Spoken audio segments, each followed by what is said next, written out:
The words Uncle Tom. Uncle Tom this. You're an Uncle Tom that. Uncle Tom, Uncle Tom, Uncle Tom. I could make a rap song with using Uncle Tom. That is just how often I have heard the words Uncle Tom. I have heard them so much in the last 12 months than I have heard them in the 50 years I have been on this earth. If you go against the grain of a certain group or certain individuals, then you are labeled by people that look like you as Uncle Toms.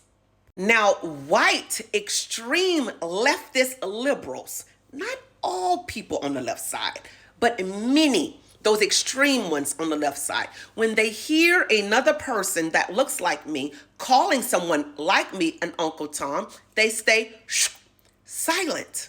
Also, when the black elites of that group that calls for unity hears someone that looks like me calling me an Uncle Tom, they stay silent. Why is that? Why is that? If you are about love and unity, why would you not tell people to stop using the word Uncle Tom against another person that looks like them as a divisive tool? Well, that's what we're here to talk about. Let's get into it, because I have some answers for you today. Now that I am in my office, let's talk about this. First, we need to understand what's actually going on. So in order to do that, I invite everybody to read this. The Making of a Slave by Willie Lynch. Yes. You can get that book on Amazon and you can read that in less than an hour because it's just a little pamphlet. You know what I'm saying? Willie Lynch is actually where we get the word lynch from, and he was not a very good person. So the speech was delivered by Willie Lynch on the banks of the James River in the colony of Virginia in 1712. Lynch was a British slave owner in the West Indies. He was invited to the colony of Virginia in 1712 to teach his methods to slave owners there. The term lynching is derived from his last name. So Willie Lynch was so good at what he done, his theology, his philosophy, that is, that they even name lynching after him. That's how good he was in making a slave. Now, let us get back to Uncle Tom. Because I'm an Uncle Tom, and you're an Uncle Tom, and you, he, she, and it is an Uncle Tom. Anyone that goes against the grain is an Uncle Tom. So we get the word Uncle Tom from Uncle Tom's Cabin, who was written by Harriet Beecher Stowe, who was an author and an abolitionist. Uncle Tom was just a character in her book. Now, Uncle Tom is known for subservience. He's known for submission, and he also was a Christian preacher. Wait a minute, that sounds a little bit like Dr. King. Yeah, but we love him, right? Yeah, so nobody's calling nobody, you Dr. King, you Dr. Martin Luther King. Rings a little bit different in your ear when you say it like that, huh? Yeah, because Uncle Tom was nonviolent and so was Dr. King. But I digress. So what happened with Uncle Tom? So this is what happened. There were two black female slaves that were getting abused, that type of abuse. And they ran away.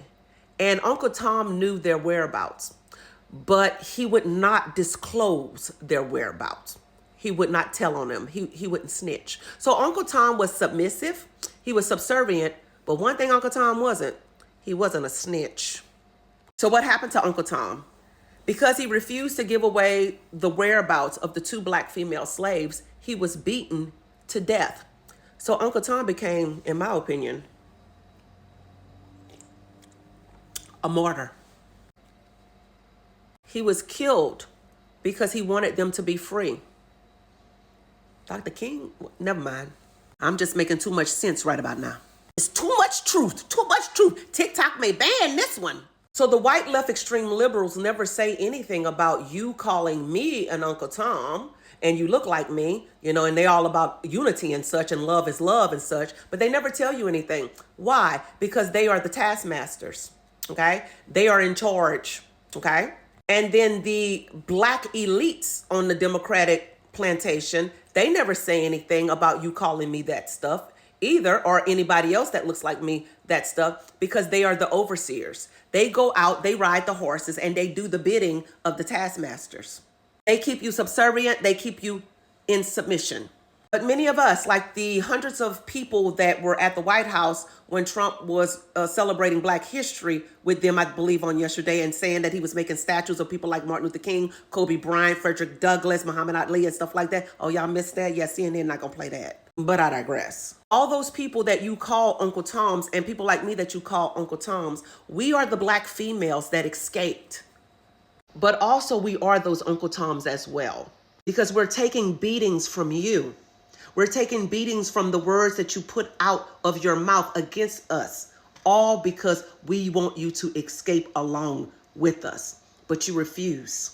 So instead of holding Uncle Tom as the martyr that he is, the hero that he is, you have perverted Uncle Tom and used his name against us to make us feel like we're doing something wrong.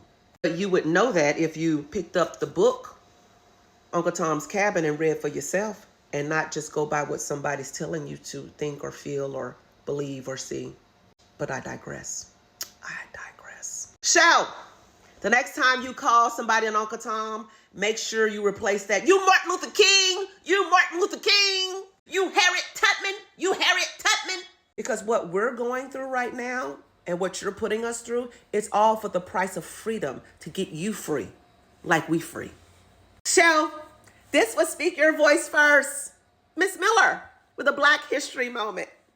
God bless. And oh, don't forget, please go get this book, The Making of a Slave by Willie Lynch, because he just made a slave out of you. Bye.